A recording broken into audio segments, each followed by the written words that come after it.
Come on in. Let's go ahead and take a seat.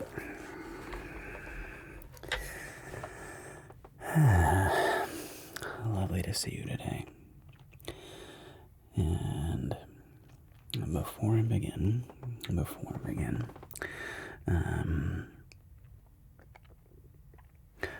are you ready to be present with me during our session?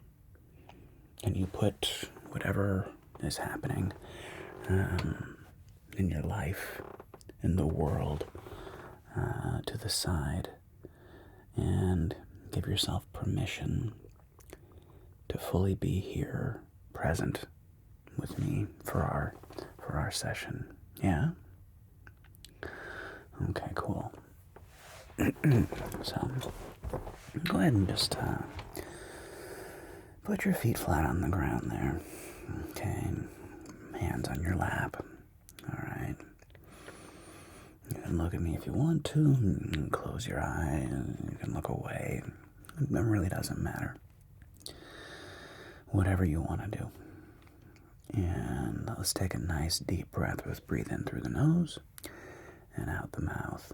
And really get present to this space and this world that you and I are creating right now. Okay? Begin.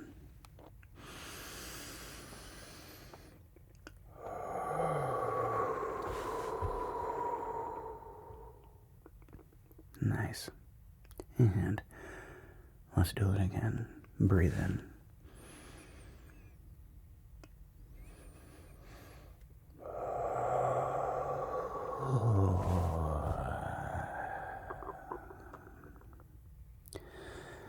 I don't know about you, but I feel more relaxed.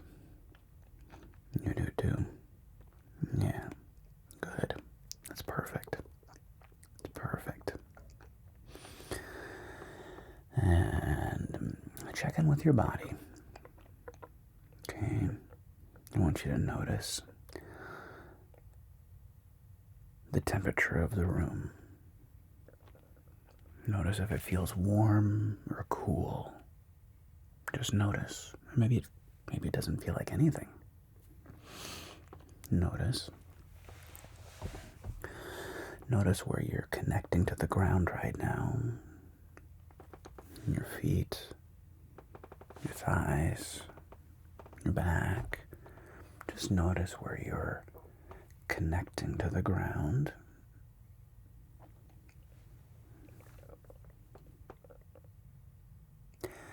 And let's take another calming breath.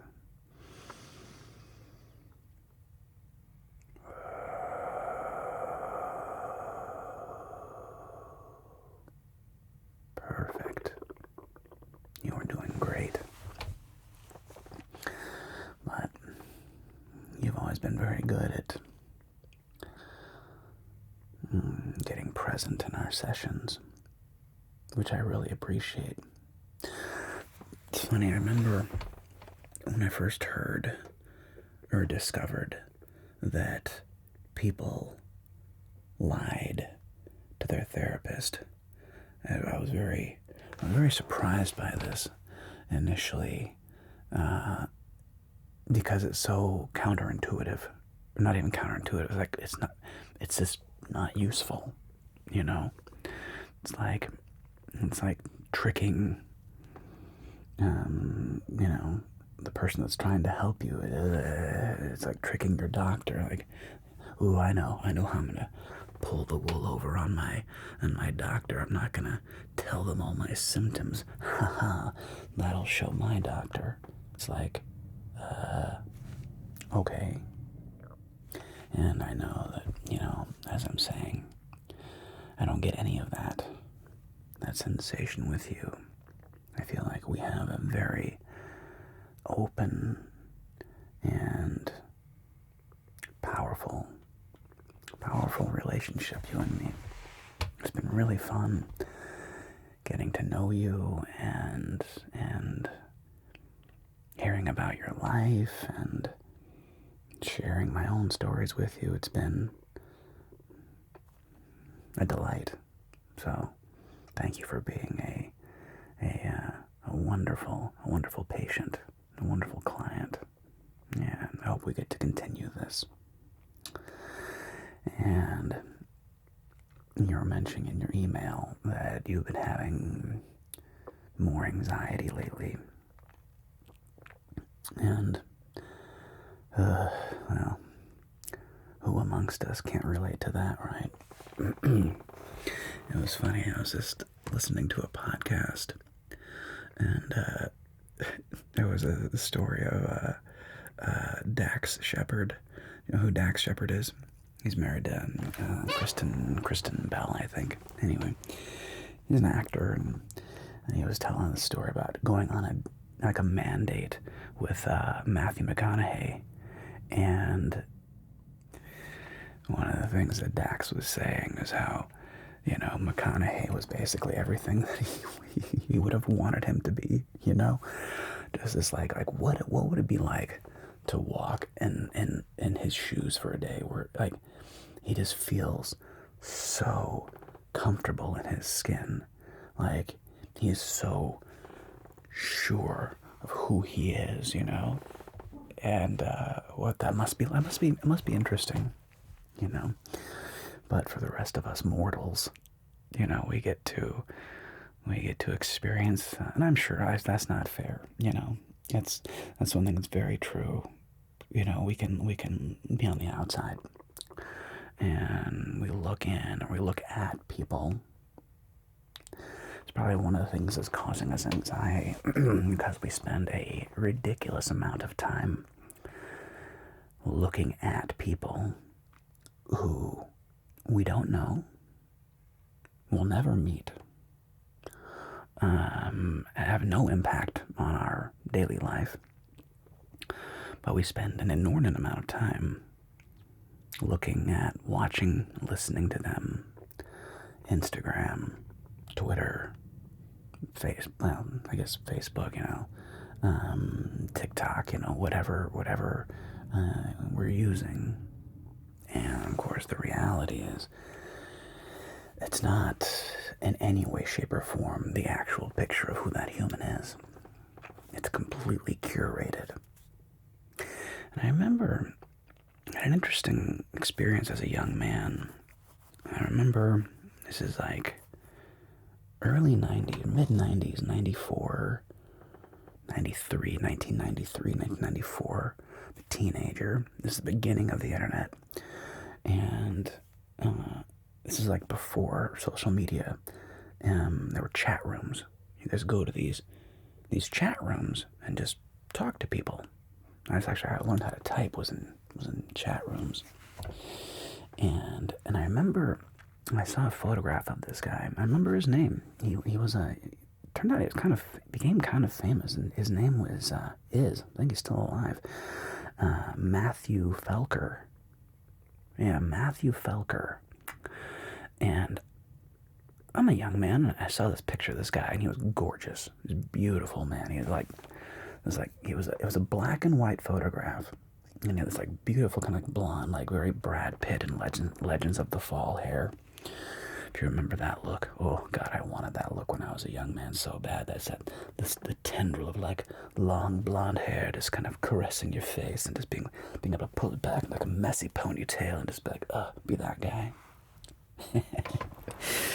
Anyway, so I remember seeing this picture of Matthew, and it was just a very straight picture. He was just staring right at the camera, you know, no expression, very kind of like, you know, very neutral. And I commented something about it. It's like, it looked like too serious or something to me. And he commented, it was funny, he responded. I remember we had a little dialogue, and he responded, and he was like, well, you know, I was actually taken by a such and such photographer. I forget who it was, but it made you look, didn't it?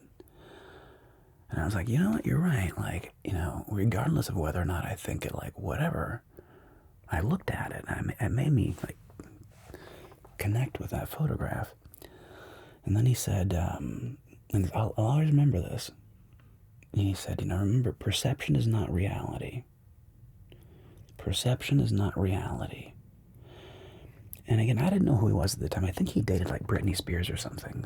He dated some like super famous person for a while. And this is like in the very early days of the internet. And I remember him saying that to me, and something about it stuck. It just is like, you're right. Whatever is happening right now in the burgeoning internets of the burgeoning social medias, right? This is pre-Instagram. This is pre-MySpace. But it was that perception is not reality. And we've been running this experiment now for, 25 years or so, ish. It's 2000. And I think we're kind of hitting peak, or maybe we hit peak, where, we're watching other people all the time, and like, look how fun and happy their life is. Oh my gosh, look, they're on this great vacation. Everybody's smiling and having so much fun, and I'm not on vacation. I'm just sitting around my house. And we got into this weird world of like extreme comparison all the time. And it wasn't just from like regular celebrities. Like we always had a thing with like celebrities and, but it wasn't that many people. And we all knew their names. Everybody knew Tom Cruise. Everybody knew Brad Pitt. Everybody knew George Clooney. Everybody knew, let me go back a little further, like Cindy Crawford. Like everybody knew, Meryl Streep or Goldie Hawn. The point is, all of a sudden though, like normal people were getting a lot of attention, on Instagram and Facebook, and all of a sudden, normal people were getting hundreds of thousands of views and likes, dislikes, the thumbs up, the thumbs down. Like that became huge, Do I like this or I dislike you? And everybody's putting their stuff out there and trying to create an image of who they are. And it got really confusing. And I got very confused, and then of course I think the real wowzer was 2020, the beginning of the pandemic. I think we are very much still, even in 2025, very much dealing with that ramification of you took people who were already getting a culture that was already becoming more anxious, being more online, more comparison. And then we locked everybody down for 2 years, at least a year in some states, but 2 years for me out in California, and we saw people, but it wasn't like it used to be, I remember going to Costco in the beginning of the pandemic. And, we didn't know anything that was happening. Everybody was scared and nobody knew, we're spraying disinfectant on our groceries or whatever. And I remember going to Costco, wearing goggles. I had like my Burning Man goggles on. I had an N95 mask, so I couldn't, and N95 gloves. And there was this line outside of Costco because they're only letting like people in, like, like slowly, bit by bit. So there's this, 50-yard line. And I remember getting in line with my cart, and everybody, it was just surreal, And I remember filling up my cart with like, it was the lockdown for 2 weeks. And I eventually get my stuff. And weird story. I remember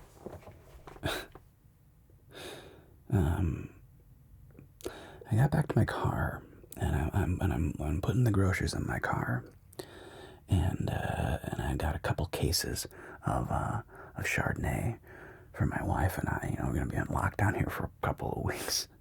So I got a couple cases of Chardonnay. And a lady a couple cars down said, "Oh man, I forgot. I really wish I would have gotten some of that. I wish I should have grabbed some wine." And I was like, "Do you want some? I have so much." And he's like, "Oh my God, would you?" And I just remember it being such a human moment. And I remember being sad because I think I was the only person she'd spoken with in a minute. And I don't know her story. I've never seen her again. I got the impression that she was going home alone. And I just felt a sadness in that interaction, and it hit me. And, I was very lucky. I had my wife, and we get along very well. And I just remember feeling this weird sense of sadness, and that was her. Who knows, the next person she got to speak to in a normal human way. And I got home and I was wrecked.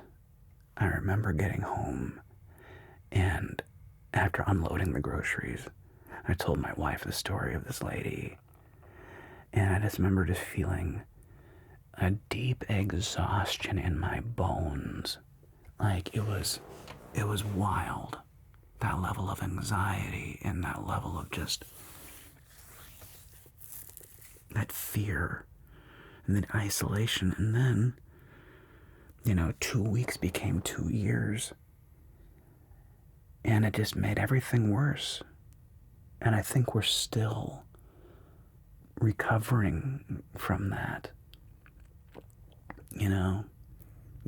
Getting ourselves back into spending time with our friends, getting outside, taking walks, getting back into a routine. And I think it's wild. I mean, I don't know about you, but I feel like I'm just now kind of coming back into a little bit. But I don't know if I'll ever quite be the same. So,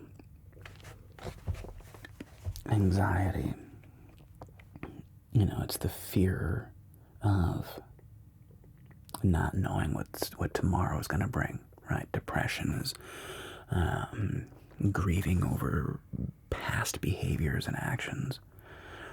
And anxiety is grieving over what hasn't happened, It's mind-projected futures. It's stories and fear of this going wrong or that going wrong. And when in reality, the goal is, of course, to be as present as we can, to be in this moment right here, now, as much as we can, and to get back into being, social creatures. Because if there's one thing that I'm certain of, it's that people need people. As much as we would like to maybe resist or fight it, the reality is we need humans. When humans don't get to have connection and interaction with other humans, it really messes with us. And it's a reason why isolation is borderline torture in a prison. Being isolated from other contact, it's not good. And having gone through that, I think it really crossed and screwed up many of us, certainly myself, it crisscrossed our wires, and we're just trying to slowly now, like, uncross them, you know? So, as far as, curing anxiety, I think the best that we've been able to come up with is the best cure for anxiety, unfortunately, is action, exercise, and work. As humans, we need to feel like we are contributing, right? We need to feel like we have something that is bigger than us. A job, a contribution. We need that in our lives, which is, it's why oftentimes, some of the, I don't know about you, but some of the most miserable people that I've ever met are the ones that, quote unquote, have everything. They were born rich, and they just never really had to struggle. And they're some of the most sad and depressed people, because there's a lack of, contribution there. They're not trying to help somebody else out necessarily, at least the sad ones. I think people can be very successful, like a McConaughey, or even a Dax Shepard, or many, many people who I think can be very happy, but they're also working, right, to being a contribution. Huge. It's incredibly important that we get outside and we get exercise.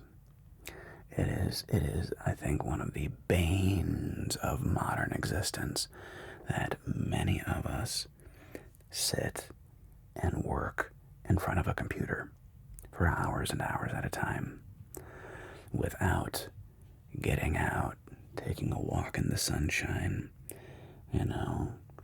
going out and having lunch with friends, that sense of community. So getting out and getting in the sun, getting some exercise, sleep, I know, it's so funny, like all the cures are just kind of like, well, dadoy, be a contribution to other people, be of service to other people, work out, exercise, eat right, get better sleep.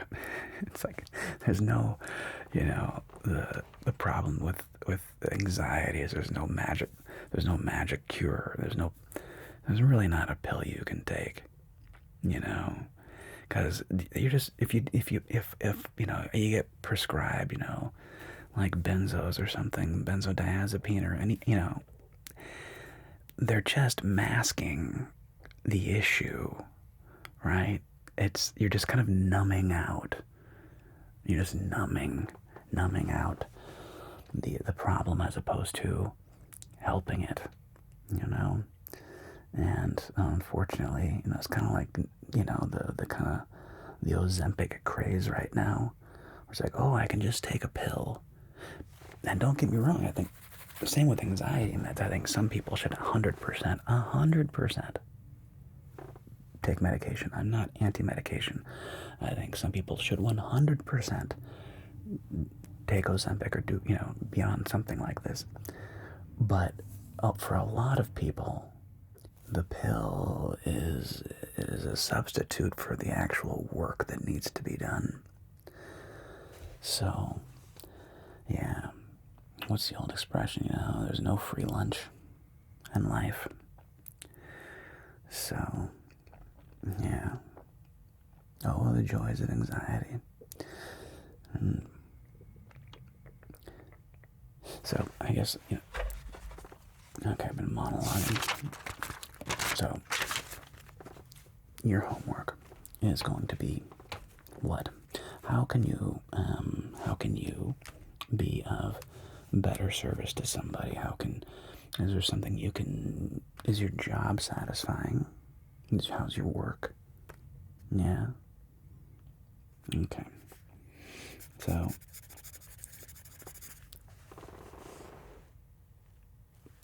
certainly focus on that being of contribution. How's your exercise routine? Not so great. Well, what can you do that's easy? Okay. And again, this is why I don't do New Year's resolutions, because I don't, I don't like weekend warrior. I'm gonna change my life right now. I don't really buy it. Do things that you can build up healthy habits, or at least healthier habits. Okay. Can you exercise? Can you take a walk? Can you make time? You gotta make time. Can you make time for a 30-minute walk or even a 20-minute walk? Just make time.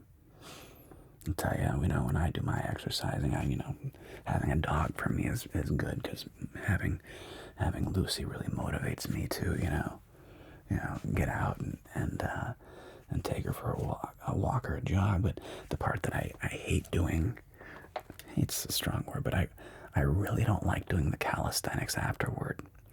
My push-ups and my sit-ups and my back raises and my chin-ups.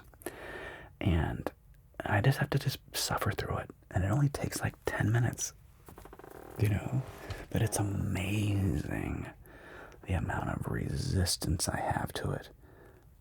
Trust me, there's so many times I'm just like, you don't have to do this. You don't have to. You could skip today. You got a hard week. You don't need to do this exercise. You don't need to do these push-ups right now. You had a tough week, whatever. Believe me, I have that voice. Everybody has that voice. And when you hear that voice again, I'll be like, get out of here. And then I'll do the stupid push-ups. And then what's always annoying is I always feel a little better afterward. I'm like, gosh, dab nabbit. Why are these doctors always correct that is sleep, diet, and exercise? It's super frustrating, I know. So yeah, I want you to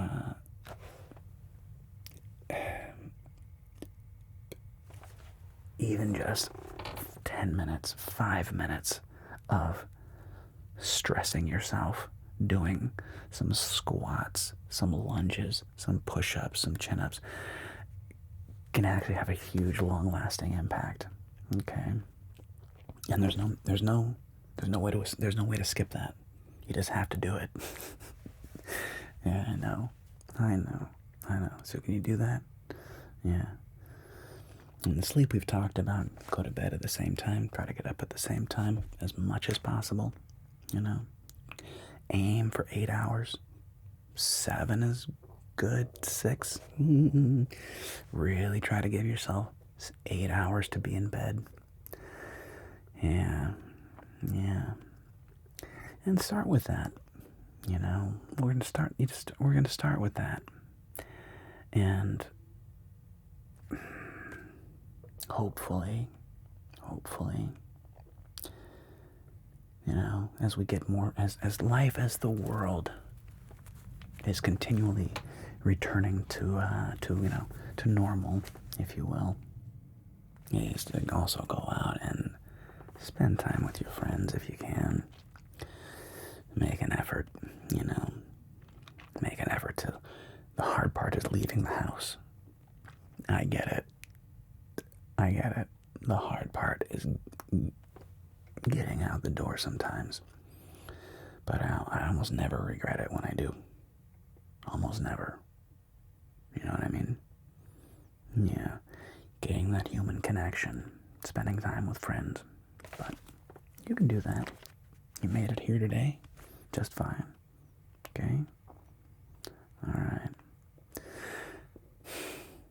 Well, wonderful to see you. I very much look forward to hearing your experience over the next week.